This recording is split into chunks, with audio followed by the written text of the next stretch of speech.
Hello and welcome to episode 2 of the Little World Warriors podcast. My name is Tom, aka Taco, currently living in Liverpool with my family, Jess and our 2 kids. I'm very excited to be talking to Lizi Gambell today, author of the Unschooled Life, which we talk a bit about. It's available on Amazon. Strongly recommend a read of that for anyone considering homeschooling, unschooling. Great conversation. I hope you enjoy it. I'll share some information below and some information at the end. Please share, please subscribe, please like, all that jazz. And please get in touch if you think there's anyone I could do with talking to. I'd love to hear from you as well. Any comments, any feedback. But for now, enjoy episode 2.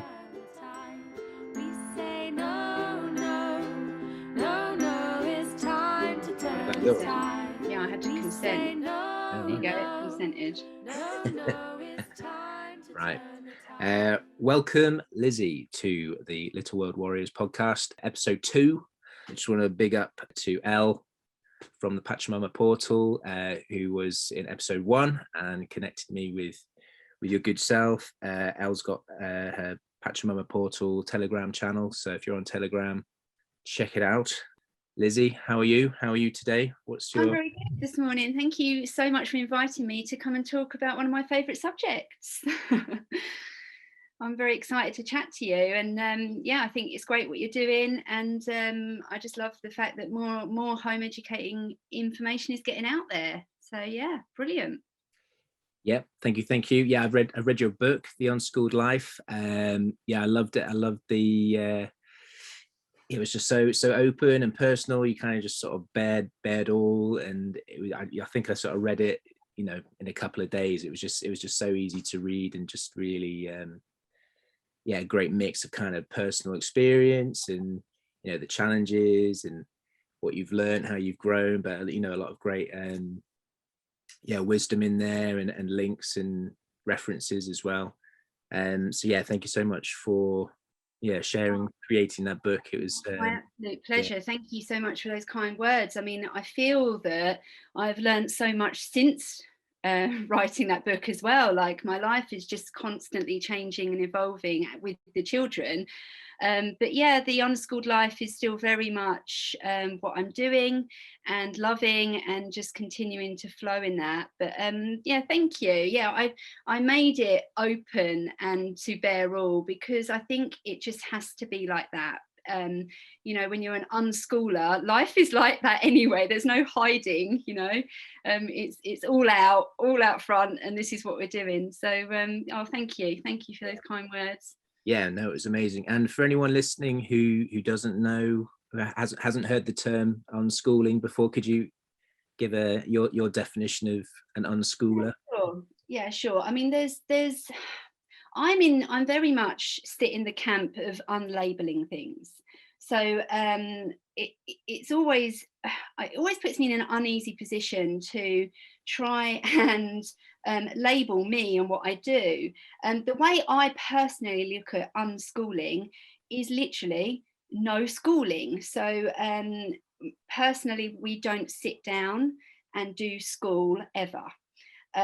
Occasionally we might do some like arithmetic stuff.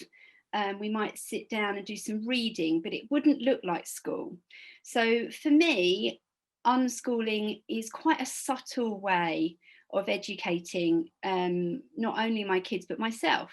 So if someone from a more conservative or normal in italics environment came into my house, they would be quite, they're just sitting around waiting for school to happen, because it doesn't happen. So it's very much in the flow. But saying that, it's quite a subtle thing, because in my head I'm always looking for opportunity to expand my children's reality and understanding of the world. So it's quite difficult to define, I think. And then you have radical unschooling, which I've looked into, and I could possibly be put in that camp. But at the same time, radical unschooling is where there really is not a lot of rules or regulations going on within the household, and the children really are completely autonomous. Now, I do have my own opinion on that, and coming from a remedial hypnotist profession, I understand that children until they're about 10 are not conscious. So I do think they need to be guided and supported in making not necessarily the right decision, but a good decision for the best of them. So yeah, sorry, I'm a little bit all over the place with definitions, but basically in a nutshell, I see unschooling as far away from school as possible while still learning. I just see it as real life learning. Yeah, maybe there's something there around our obsession maybe with defining things, and you know, because we're so conditioned to think in that way, and yeah, maybe kind of moving away from that need to. Yeah, I think you know, we as people, as human beings, and particularly in our culture, we love the known. We have to, you know, we limit ourselves by our understanding of what we're doing and how we're doing it. And I'm very much you know, coming at it from another take, that I love the unknown. I just think, you know, what if we don't school? What if we don't do tests? What if we don't do GCSEs? It's all fine. It's still life, and it's all choice. But a lot of people really like a label, and they like to label it because then it's the known, and they know that, oh, it's this box and it takes this form. And you know, I've been a tattoo artist for 20 odd years. I've never fitted into any boxes. So I think I'm just a big advocate for taking all the labels off and just choosing your own life and see what happens. I mean, what's the worst that can happen, right?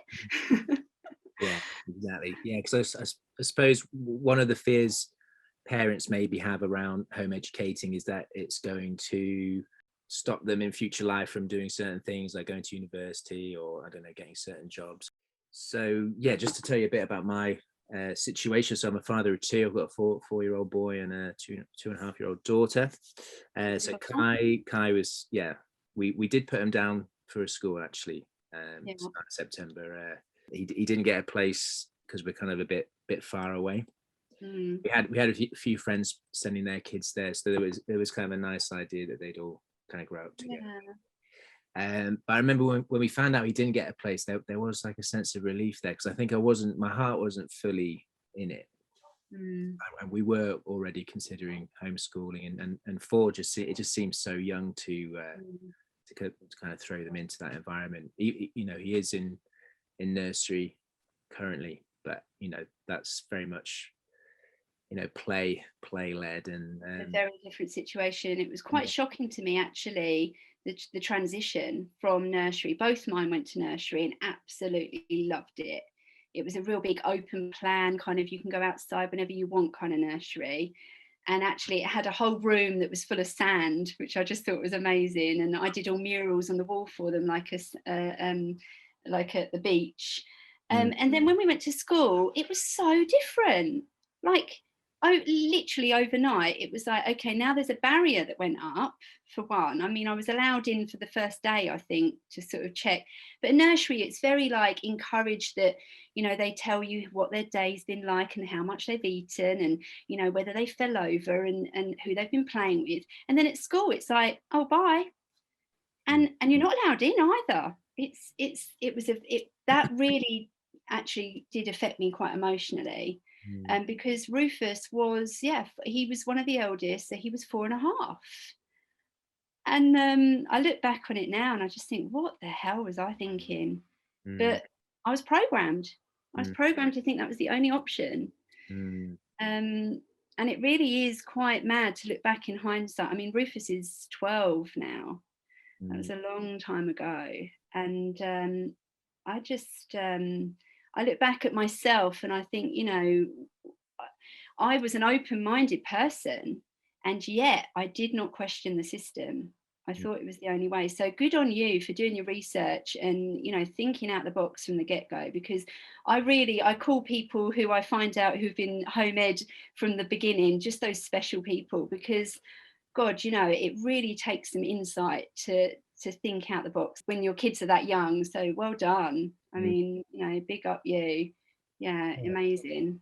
It does feel right. I mean, Jess, my partner, and myself, you could label us alternative. We're quite spiritual. We could use that label, I suppose. We're kind of in nature connection and consciousness and questioning things.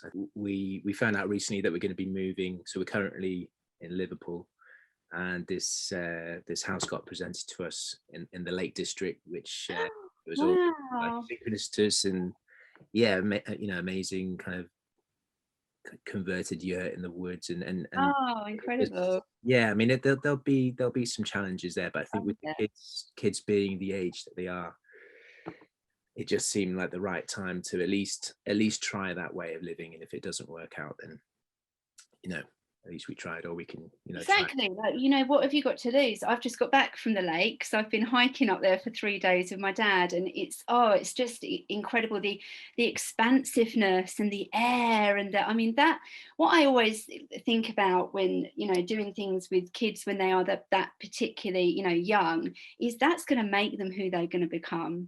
People say, like, we traveled with Rufus when he was a baby, and people used to say, oh, what's the point, he's never going to remember any of it. And I think, no, possibly not. But you know what? That is going into his subconscious mind, and it makes them who they're going to become. So yeah, that sounds amazing. Yeah, thank you. We're excited. A couple of months left here in Liverpool, but it's Liverpool's been amazing. There is quite a thriving home ed network that we know a few parents who are involved with. So if we were going to stay here, we'd feel like that was still a viable option for us, because we fully aware that having that network is quite important with home educating, and sort of moving to a new place. We're going to have to do a bit of research to see if there is an existing network there, but yeah, we're going to want to connect with other families, obviously, and Yeah, I mean, I've got like a different view on that as well, I think, because one of the things that comes up very, very regularly with people trying to understand home education is the social side of it. And it always makes me laugh because, people say, well, what about the social side of it? And I think, well, in school, let's look at the social side of school. You're within a certain age group and within a certain class group, and then you stick with that for 8 years. And they're not allowed to talk at certain times, and it's very confined social grouping. And then when you look at home education, you can go to as many groups as you feel like you want to at any time. If you don't get on with people, you don't have to see them again. It's mixed ages, so you've got older children helping younger children, and younger children running rings around the older children, and the parents are always there kind of floating around and looking out. Like, I always think it's like a little bit like meerkats, but we're relaxed and we're chilled, and if there's a problem we mediate straight away. They just don't get that kind of social construct within school. But I also think, for me personally and for our family, it's very important to have no social time. I think sometimes school, day in, day out, going into that, that quite hypersensory environment where there's lots of noise, there's lots of people all the time, lots and lots of energies, actually isn't always that good.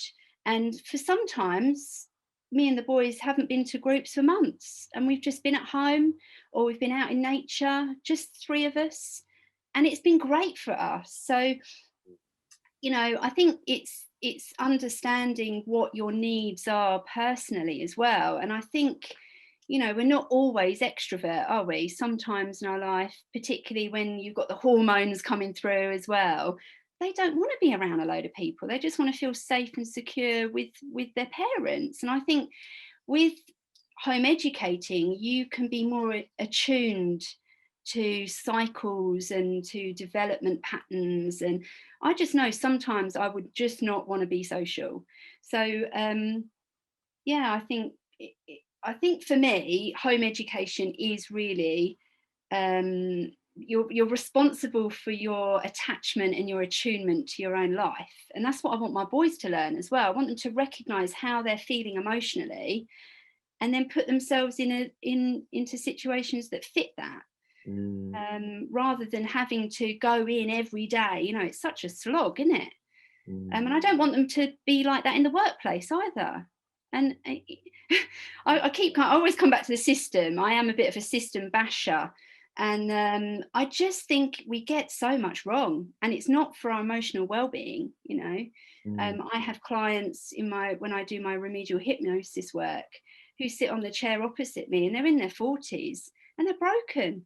They've been broken at school, they've been broken by their parents, and now they're broken in the workplace. They don't know, you know, how they can be creative because they've not been allowed to be creative. They don't really know what their true nature is, you know, and they're in their 40s. And what I want for my boys is to really start to know who they are and what they want out of life. And I think home education is the best way to do that at the moment. Yeah, no, lots of really interesting points there. And yeah, I think so. When we think about why schools were invented, it was to prepare young people for, you know, the workplace, wasn't it? And you know, going back to Victorian times. I've not watched that film yet that you referenced in your book. Is with John Taylor Gatto. Yeah, fantastic. I look forward to watching that. It's a 5-hour stint, that film. I did it in 2 nights, but absolutely inspirational. Yeah. But yeah, I think that's always been a thing for me, just the kind of system. When you're at school, so I was I was a high achiever at school. I remember at primary school even I put a lot of pressure on myself to do well. I think I probably made an association between doing well, getting praised and feeling loved, and then I sort of set that bar for myself, and then it was just like bang bang, you know, I had to kind of sustain that. And I remember there was quite a lot of anxiety in me kind of primary school age. I did have, you know, a good group of friends. It was, you know, it was a private primary school. My dad was an airline pilot, so it meant, you know, we had a bit of money for schools. So I went to private primary school, all boys school. But my dad was based in the Middle East, so I spent half my first 10 years in Bahrain. Oh wow! International school there, and then sort of kind of flip-flop between Bahrain and Salisbury in Wiltshire down south. So it's kind of a weird, this weird juxtaposition between like two very different cultures. Yeah. So I do, you know, I recognize now as an adult how that shaped me. Yeah. Mostly in good ways, but I think you know, wanting that security, as all young people do, it was that kind of, I became a bit of a chameleon because I wanted to be liked. So I was kind of in one environment, right? I need friends, so I'll do whatever it takes to, you know, be liked, whether it's the teachers or I'll do well and everything. But so, you know, it gave me certain skills, like being able to get on with people, but I was always kind of like living my life through like how other people perceive me in a way. So I've got to, you know, when I left school 18, I didn't really kind of know who I was because I'd sort of always been. Yeah, and it's all part of the construct, isn't it? That is the system. It doesn't really give a child much time to just sit and reflect and just be. I think going back to like talking about nursery, I think nursery is more enriching to their creativity. And then for some reason, at a certain point, we just decide, well, that needs to stop. And they need to be tested, and they need to, you know, sit still and like you say, perform. And it's so it just really depreciates your own worth, whether or not you're a high achiever. I mean, it can work. It's so damaging at both ends of the spectrum. I think I also went through the private school, system. So I mean, a lot of the time we went for longer hours as well in the private school, don't we? I did Saturday school even. Yeah, I went to a prep school. So and it really was, it had its highs, it had its, you know, I had great friendships, I was good at sport and I was good at art, but I wasn't academic. And I think, and I was dyslexic as well when I was younger. So I think, you know, if you're a high achiever, you've got the pressure to keep on performing. And, you know, in the private school, it is run more like a business. So, and we're products. So, you know, when they see a high achiever, God, they want to push you and push you and push you, don't they? Which they did with me in sport and art. But then I understand from the other side, like, because I wasn't very good at maths. I mean, I just did not get it. My brain just, I wasn't ready. I just wasn't ready. And I wasn't ready to read and I wasn't ready to write. And you feel like a failure on both ends, you know. I just want to put in, actually, while I'm talking like this, I'm not teacher bashing. I say that in my book as well, very clearly, that I am system bashing, the construct bashing, but I think teachers, I've met some incredible teachers, you know, inspirational, intelligent, really super conscious people who are teachers. And I think actually they're the ones who are most let down by the current system, because they're not allowed to do, you know, autonomous teaching. They don't have the power. And I think that's a lot of what's wrong with the current system. So I just want to put that in there now, because I'm not anti-teacher at all. I just wish they had a much freer place to be able to do what their skill is. But I am very aware of how, you know, constructs create anxiety. And I see it in my remedial work. It's, you know, and it's so obvious that we're not being nurtured from a young age to find out who we are. And all of us are so incredible and so creative. You know, I can't help but be really cynical that the system is trying to break that. And I don't think that's key for the future. You know, I actually went back as an adult and studied. I didn't do a degree, but I did an A-level at adult education in my 20s. But the reason I did it was purely out of interest and curiosity. I wanted to know about people, and I was doing a lot of research myself in my 20s on the brain, and I wanted to understand psychology. And it, you know, great subject, and that has really helped me understand, like, how to be a parent, how to try and parent, because when you understand, like, the behavioral stuff, you can see it you have a different perspective, don't you? And trying to work through, like, you know, my own psychology, my own trauma throughout my 20s. And that's when I started getting into hypnosis, because I recognized very quickly that if you want to change your programming, hypnosis or psychedelics are the two major quick ways to do that. And hypnosis, just, you know, I was just called to it. So I went into adult education and did my A-level in psychology, so I could kind of understand a little bit more about that. But then we come full circle into spirituality, and why are children not sat down and taught about heart and brain coherence? Because that's where we learn who we are. And we're born who we are, and then all the programming just goes on top as layers. And actually, as an adult, we need to then break through all of that and go back to the child and be like, oh, this is why I'm here, this is who I am. Our soul is yearning to just do what we're supposed to be doing. So if you're an artist, you know, I hope that you're creating some kind of art, because it's within you, you know, it's going to ooze out of you. It's your very being. And, you know, some people aren't so much. Some people are talkers and communicators, and, you know, some people are mathematicians, and that is their, you know, that is their thing, to find patterns and solve codes and things. But we're all here for a completely individual reason.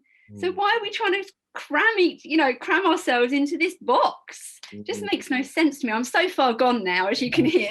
Yeah, no, well, I can't ever go back to. I just don't understand it. It just seems like an illusion to me now. Yeah, it doesn't make any sense. And when I left school, and then it was this. I'd already started to kind of question the whole education system, and it was just like, wait a minute, something doesn't quite feel right about this. And then sort of learning more about the big world, and it's like, oh, hold on a minute, this system is not working. So we're just kind of expected to start to be a cog in this system that we all know isn't working, that if it continues in the trajectory that it's going, then it's not going to be a great future for us all. But there was just like, no, just keep going. It's like this sort of treadmill. It's like, yeah, don't question it, just kind of keep jumping through these hoops. It's the cycle, isn't it? It's the cycle of the cycle. Cycle of the conditioning. We can't. I mean, this is my whole thing. It's like, how to raise consciousness, how to change your perspective. And the first thing you've got to do is look deep at yourself, deep into your own trauma, because it's all there, and it is ancestral, and it is subconscious, and it's emotional, and it's hormonal. It's all in our bodies. And we're just sitting with it and trying to, go through our life, like you say, as a cog in a wheel with a limited perspective, and just think, no, just keep blinkered, just keep doing what I do, just keep doing what I do, until you can't. And that's the flame of consciousness, and it comes up, doesn't it? And then, you have to have these deep conversations with your parents. You have to unpick, who am I and where has this come from? And hopefully you do that before you have kids, but most of us don't. Most of us are transformed by our children, by having that experience of having a child. And how many of us hold that baby and think, holy fuck, I am responsible now for this little being. And you don't want to imprint it with all of your crap and your trauma. So, you better start having a look at it and unpacking it yourself. And it's hard. But that is the work that I love to do with people, because it's so beneficial to the world when each of us do that, because we're not going to pass it on. And don't get me wrong, I mean, I get triggered still, and I've said things that I regret, but you know what? I change it. I say sorry. I don't let it go ever with my kids. If I think I've done something that wasn't conscious enough, I will make sure, even when they were babies, I would say, I'm sorry I said that. I'm a human learning as well. No, I feel really lucky to have kind of started that healing journey before I had kids. Obviously, it's continual. It's continual. It never ends. It never ends. It means completely healed, but I think to have started that becoming a father was, I feel very fortunate. Because it is tough, and it brings up a lot of stuff from childhood, your own childhood. It does, and what I've found as mine are getting older, it does at like significant ages. It's really interesting that your child will get to a certain age, and then you kind of are going through this process of, it must be of remembering.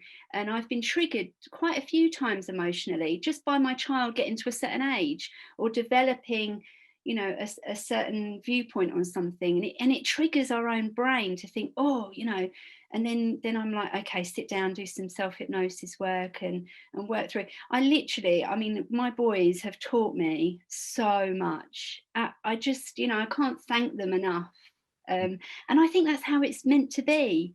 They come through, don't they? And they're just absolute gifts of knowledge and wisdom. And if you allow your children to teach you, it's amazing. Yeah. Tell us a little bit about your family then. So there's Rufus. So I've got Rufus, who's 12, and Otis is 9. Right. So Rufus went to school because Jim, the boy's dad, and I we were running a business. We were running a tattoo company, and we had people working with us, and it was busy and popular. and successful. And I think part of me putting Rufus into school was because I just couldn't imagine, you know, just being at home and not being able to work. And I don't know, it was just like I said before, we were kind of programmed that that's what you do. So Rufus ended up going to school for the reception year and the next half of year one. Reception, that we had a little bit of ups and downs because Rufus isn't an extrovert. He's quite an introverted character, and he was very shy. And they kept saying, you know, he's got to put his hand up more and he's got to say this, and he knows the answer when we ask him, but he's got to be more engaged and things. And as it went into year one, it did, the academic side of it went up another level, and we did notice he was struggling and he didn't want to go in. He kept saying, I don't want to go, I don't want to go. And there would be stress in the house. I mean, Jim and I were still on tattoo time. We always used to start work at 11 in the morning, not, you know, get up and out the house. I mean, it was so stressful. We were always late, always filling in the late book. And it got worse, and it got more and more emotional. And I sort of watched for patterns, and I saw that throughout the week we were all getting stressed, and then weekends would come, we'd be fine.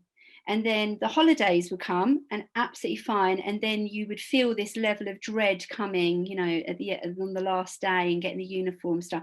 And it was becoming quite apparent that we were all struggling. It wasn't just Rufus. But the moment for me, and I was talking about this with Jim the other night, we were sort of reflecting on it. And the moment for me, I mean, Jim really started struggling when Rufus was getting upset in the morning. And actually, 2 weeks before we took him out, Jim refused to take him because it hurt him so bad to see him go and to push him into something that he didn't want to do and then go to work for the day. It was just on his head. Where I was a little bit more, well, kids don't like to go to school, but we still do it kind of thing. Which is, you know, to my detriment looking back now. But anyway, I did it. But the moment for me was Rufus was saying, I don't want to go, I don't want to go. And we were in the car and I got him to the school gate, and his little face, he looked at me, and then he looked at the teacher and he put a smile on. And that was it for me. It was I have to be fake. I have to put this mask on because I've got to go in there and I've got to do this thing. And it was, it hit me like a ton of bricks, because I realised at that moment that my son was not going to be my son. He was going to be this entity that had to put on this new way of being. And I drove home in absolute tears, got straight on researching what is home education, what is the law, because I had no clue. I hadn't looked into it at all. And then I think we did another, it might have been a week and a half, and then we had the morning of cutting up the school uniform that's in my book. But bless his heart, you know, what a rebellious act. And that was it. We never went back. So with Otis, he was at nursery having a great time, and then saw his brother come out of school. So I think Otis was, he must have been about 3. And then he pipes up, well, I don't want to go anymore. So I was like, well, I might as well come home as well. And we were all just at home, and he's never been in the system.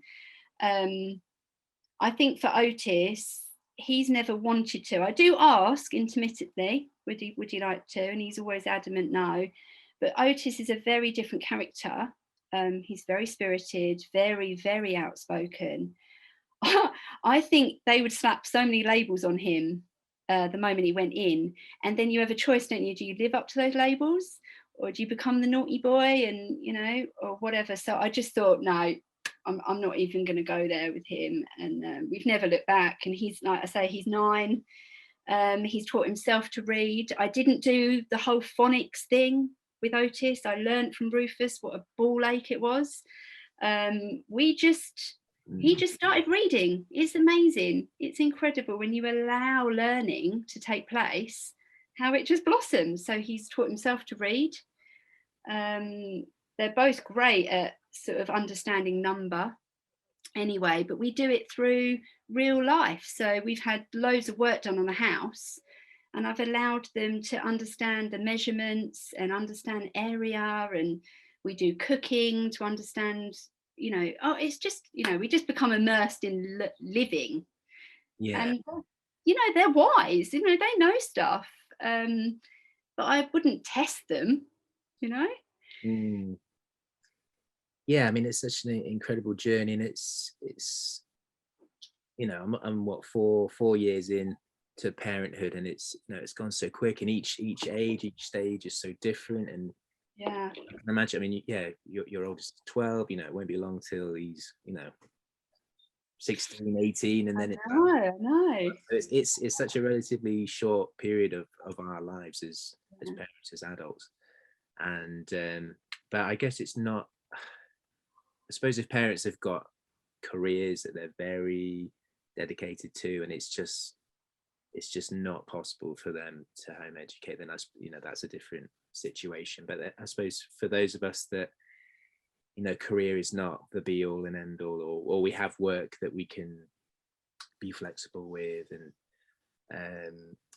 I think it really comes down to choice, lifestyle choice. And I think that's one of my major points about home educating. It's not actually all about your child's education. It really isn't. It's about a lifestyle. And it's like, how do you want to lead your life? And I sat down after I decided to pull him out because of what I saw happening with the trauma. And then I had to completely reevaluate my life, because I wasn't going to be able to go to the tattoo studio 3-4 times a week, 5 times a week. I wasn't going to earn the money that I could if I did that. And I had to sit down and reevaluate. And then, I just got to the big questions, like, why did I have children? What is it to be a parent? What is education anyway? And look at, how do I want to live my life? And then I just started making changes to fit around, not around the kids so much, but just around the lifestyle of, okay, if we're going to do this, I want to do it well. How do we do that? And stuff had to go. And it was the most amazing experience to let a lot go, and to enrich our life again and nourish ourselves. And time, the biggest gift is of time. We didn't have to get up and get out, and we could get up and we could just do stuff and play in our pajamas for a while, and then we go and meet someone, and time just opens up. In fact, I used to, when they were little, I never looked at the clock for days. Just, it didn't matter. And it was so empowering to not live by the construct of time anymore. So what I would say to people who are thinking about this is, it really is a lifestyle. It's like, do you want to lead your life like this, or do you want to lead your life like that? And it's just, just having the balls to have the choice. And the one massive thing that people always say to me when they find out that we home educate is, it's such a big responsibility, isn't it? And well, I'm not a teacher, I don't know how to teach, and the responsibility of my child's education. And I'm a little bit harsh when it comes to this, perhaps, because I think, well, when you fell pregnant, your responsibility began for your child's education. It's not, at 4.5, you might ship them off into the system and give up your power to the system to educate your child. But the responsibility's there. It's your child. It's you're their guide forevermore now. So I don't get that paradigm of, well, the responsibility ends at 4.5 when you ship them into the system. But I just feel totally responsible, and I'm okay with that, because I can handle that, and I'm resilient because I've done the work. And I think that is the biggest thing I would say to people considering this, is look at yourself. Like, how do you feel about yourself? Are you confident in yourself? And if not, have a look why, and get some help and support, because it's out there in many, many different ways. And 2, ask those big questions, like, what is life for? What is life for? And see what comes up.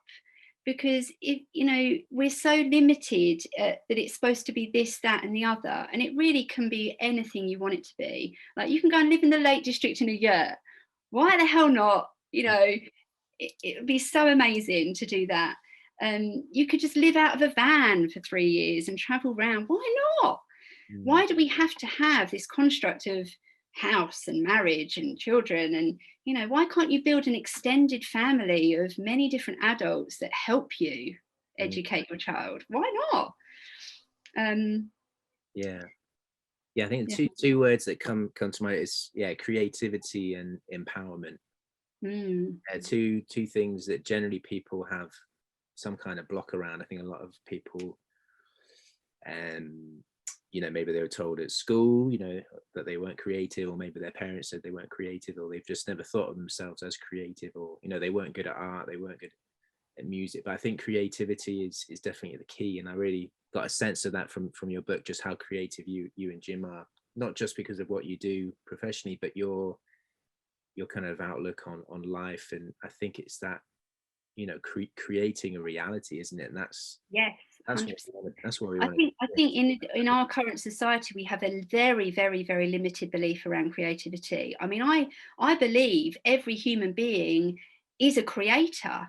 We can't help but create, if you think about it. And we are creating our reality. Whatever we're projecting into our perspective is mirrored back. And we are creators. We're sovereign beings, we're multidimensional. We are absolutely incredible. And yet we live through such limited programming. I think you're right. I think creativity is the key to everything. And when you realise that we're all a creator, it's not how artistic you are. I mean, if you're an artist, if you're a musician, it doesn't really matter. I mean, anyone creates all the time. We've just got to give ourselves a little pat on the back, I think.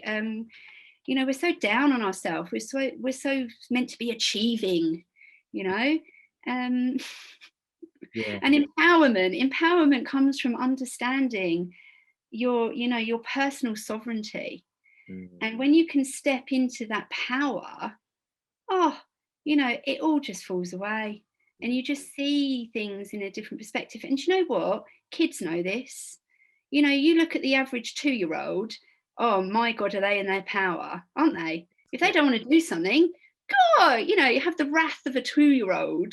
Well, why the hell not? Why aren't we like that more now? Like what's going on in our society currently, we are giving up so much power, so much sovereignty, because we don't realise how powerful we are as individuals, as creators. But the children know, they know it. But the key is to not lose that. And actually, I have had struggles with that being a parent, because I am very out there, and I tell my boys, how amazing they are, and to be outspoken and say what you feel. But then, you do have to live within the constraint of a society. And we've had things play out that, probably haven't gone too well. And we've all had to learn about that. So it's kind of, you've always got to have the balance, haven't you, between the two. You've got to be rebellious. You have to be, to find your power. But at the same time, you've got to have empathy for others. But I really think the key is community to it all. Just us having this conversation is so helpful to me and to you, and to other people who hopefully will listen to it as well. I think there just needs to be more of that, community doesn't have to mean everyone living on the same patch of land. It's like there's this global community, and we're blessed to have the internet, the means to connect with people all over the world, and because we're people are all, so many people in that same vibration now who are kind of calling in this new way of being, and they are creating a new reality. That reality it's happening, and it's kind of there. It's like a sort of radio frequency. You just have to like tune into it, because it's there Yeah, nice analogy. I like that. Definitely, it is definitely a frequency. And I'm excited. Are you excited for the future? Yeah, I am. And I think there's so much hope, and you kind of meet young people now, and that a lot of them are just they're so on it, they're so tuned in, and I think this rebelliousness is there, and they're just like, no, I'm not doing that. And there's just this yeah, there's so much to be hopeful for. So it's such an amazing time to be on this planet. Like that, it feels quite like we've reached a peak, haven't we? It's like, Yeah, are we gonna do that? Are we gonna do this? yeah, Are we gonna let that happen? Are we not? And so but I think the more and more people that kind of step into their power and say no, we're not doing that. And yeah, it's an interesting time. But I think as parents, that's the most important thing that we can pass on to our children is that to be sovereign, to be in your power, to realize their creative abilities and their unique gifts. And I get a real sense from you that I imagine you've always kind of had this in you, but maybe since becoming a home ed unschooler parent, it's kind of put you even more into that. yeah. It's certainly gained momentum. Yeah. And that vibration and how that translates to your children, because they're always learning just from the way that we are. So if we're full of energy and happy, so they're learning from Yeah. that. And that's the education, is just being in the presence of grown-ups who are in their sovereignty and they're just on it. And so many teachers at school who just kind of lost the will for life, and it's like that's not who you want to be learning from. Yeah, they might know loads about World War II or whatever, but it's like, as a person, it's like they're not the best role models necessarily. There's a lot of great teachers out there, but because of the system being how it is, a lot of them have just lost the will and they've lost that spark.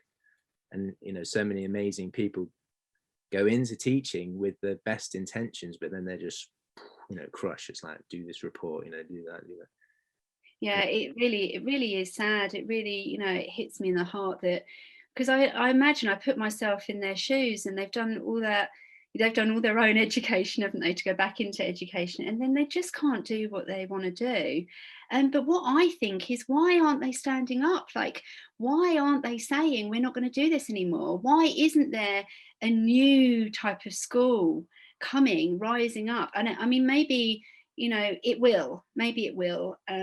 I mean, I have had amazing visions in meditations of new schools where they're more outside, they're mixed ages, and it's all, rather than being like curriculum based, it's more like topic based, and they're growing their own food. And I've really gone for it in meditation before, trying to manifest this for the world, because if schools were like that, we'd be back tomorrow. 100%, I would be back, because to home educate, it can be lonely experience if you allow it to be. It can be overwhelming. I mean, just being a parent can be overwhelming, let's face it.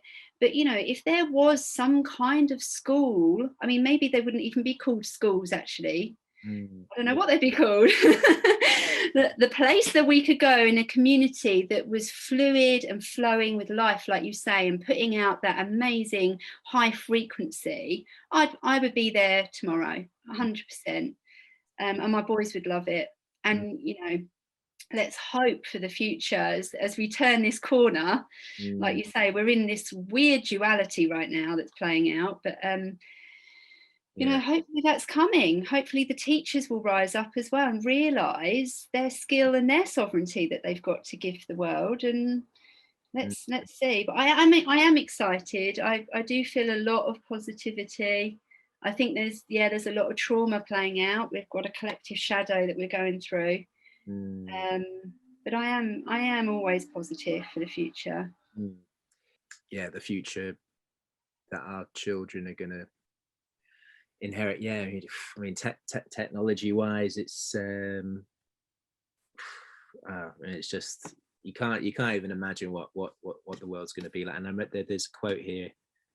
I'll just read it from your book. So I think this is sort of near the end of your book. In today's world, the population is at an all-time high. The percentage of university graduates is the highest in history, and robotics and artificial intelligence are soon to become normality. We do not need a society full of people able to memorize. What we need is a generation of free-thinking, creative, self-managing, multitasking minds able to deal with an ever-changing technological future. Some facts come and go. So many things that were taught as fact 20 years ago are now proved wrong, as we make new discoveries about atoms, epigenetics, quantum physics, the universe, and everything. The internet has changed our world so dramatically in such a short space of time that what is taught in schools today is obsolete already for tomorrow's marketplace. The world is increasingly entrepreneurial, and the way to make money and create a life in the future will not rely on one's ability to pass exams. There may no longer be a 9-to-5 day or a career that will span a lifetime. So I'd taken a photo of that and shared that in, we've got a little group here in Liverpool called Jedi School. Oh, nice. Like the little Jedis, but yeah, I shared that in the group because I think, thank you. You know, summarize it so well, because it's, and you know, I wrote that before all of this crazy stuff that's gone down, and I really believed, like, I think about 5 years ago, that I believed that GCSEs would become obsolete. I just saw it happening. I actually see the school system crashing in the future quite soon, and I, because everyone always says, oh, will your boys do GCSEs? And I just always say, I don't know if they want to. Yeah, maybe not, I don't know. Because I just don't see that that's the future. I just don't see it. And now what's happened, you know, we became home educators overnight, you know, last year. Everyone was at home, and God, you know, it was chaos. And I had people phoning me saying, how do you do this? How do you do that? And I was thinking, I don't do any of that. Chill out.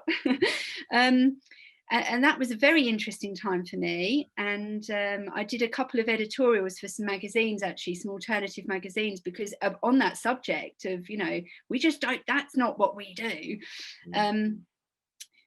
But yeah, I really do not understand why we're still rote learning and memorizing facts, because we have computers for that. It just seems ridiculous to me. Why are we not creating stuff? Yeah, it's the whole. Yeah, but I think people just clinging on to this kind of old way, and it's, you know, it's hard, isn't it, when people are so invested in this old way, and then I think, you know what I think it is? They don't want to admit that it's not. No, they don't want to admit that it's obsolete. But also, it's how we gauge how good we are. We test each other, and that has to end, because, you know, how we evolve is not through, you know, testing and competition.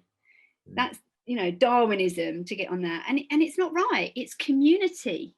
Yeah. When you look into epigenetics, our genes are communities. They work together. They help each other. They're not competing. Competition is it's old. It's an old narrative, and and that's the ultimate competition, to test a load of kids and see what facts they know. It's ridiculous. And from such a young age as well, and the stress and the emotional trauma that comes with that breaks people. So many people that I know who, you know, they're still recovering and healing from their school traumas. It's difficult, because I do think as well that, you know, without going through this stuff, you know, that's how we build resilience. We have to go through the discomfort. And obviously, as a tattoo artist, I've got a lot of opinion on pain. And I believe pain and discomfort is intrinsic to a life experience. And if you don't have the pain and discomfort, you don't then build the resilience. So I think it's part of it. But I think awareness and consciousness while it's happening, because, you know, shit happens in life. You know, we can have the most amazing, unschooled, beautiful life. Shit's still going to happen to us. So it's what we do in those moments, isn't it, with our awareness and our consciousness, which will build resilience or give more trauma. But like you just said, you know, you wouldn't change any of it, because it's made you who you are. But I do think, like the young people, I think everything is just so much more instantaneous now because of the internet. So there's so much we can learn so quickly. And if they're on it and they're in that high frequency, there's no stopping these people now, which is amazing. But we're still going to have to go through bad times and low times and trauma, but that's when the community comes in again, I think, to hold space for each other. And I think the home educating community has got an amazing opportunity to hold each other in consciousness, because we're very non-judgmental. We recognize the uniqueness of each household, and I think that's very important and very, very different from what's going on elsewhere. There's so much judgment of, and it's competition again, has your kid done this, or are you doing this, or oh, this is best. Home editors, generally the ones I've met, are just curious and doing their own thing, and I love that. I really love that. And I look forward to connecting with more and more home editors, because I think the more connections, conversations that you have, it kind of it ignites something in you and makes it like, oh yeah, no, this is a thing, like people are doing. It's okay. It's okay just to know it's okay. It's like such a relief. But yeah, I think judgment, people they just live their life, don't they, through that kind of judgment process. Is like, oh, I can't do that because so and so will think this, so I'll do this, or I'm judging others or judging myself. And yeah, when you just like release all that judgment, and then you're just coming from that heart-centeredness and just do your thing. I think it's just taking ownership. It's like, well, this is how this is how I roll. This is how we're going to do things in this family. We actually had an experience where Rufus did say he wanted to go back, which is in the book. And that was a big table turner for me, because it was all on me then. I really didn't want him to go back. I was having a lovely time, and then he said he wanted to go back, and it really shook me to my core. But it was such a wonderful experience. He lasted 3.5 weeks and he owned it. He went back in, and then he decided to come back out, and it was completely Rufus's experience, and I just was there to facilitate it with the teachers, and they were really good. They were really supportive.